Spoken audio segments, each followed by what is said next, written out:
السلام عليكم، سعد الله مساكم كل خير. أنا عندي الجمس مراوح المكيف إذا شغلته بعض الأحيان تطفي. طلعت المشكلة عندي من هنا، هذا يحر ويوسع القاعدة. إذا موسع القاعدة ما يثبت. تشوفوا شلون التوسعة، هذين صغار وهذا كبير من الحرارة. وغلبني صراحة والله، تعبني ترتفع الحرارة.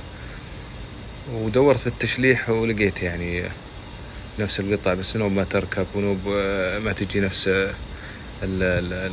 المطابقة. هو اليوم رحت الورش ولقيتها نفسها بالضبط جديدة. وكالة أخذتها ب1045 ريال.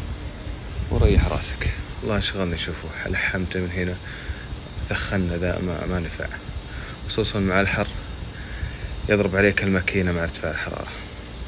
وسهل تركيبه، يعني أنا مثل ما قلت لكم سهل تركيبه، يعني مش كوبيات يسمونها كبس. شوفوا اللوحة هنا، هذه هي روح السيارة، هذه هي الخريطة حقت السيارة. أهم شيء نفس الرقم، وريح راسك، ولا تشتري من تشليح ولا يركب لك فني. اشترها وركبها كبس. طبعا هذين بس رتبهن هنا، هذين شديت عليها بس ترتيب بس كذا. تشوفون يعني ما تستاهل ولا 10 ريال، ياخذون عليها تقريبا 200 ريال ولا 300 ريال.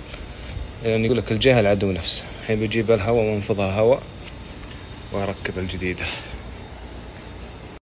هذا منفاخ الهواء بس.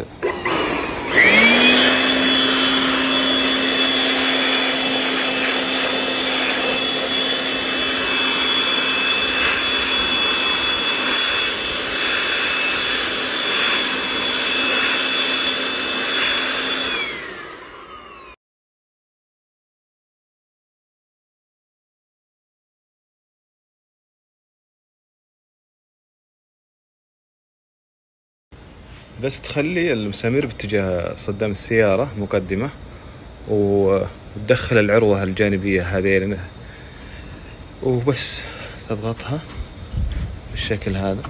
ولا أسهل من كذا. هي تشد على نفسها وهذه تشد على نفسها. وسلام عليكم. أنا بشغل السيارة. بسم الله.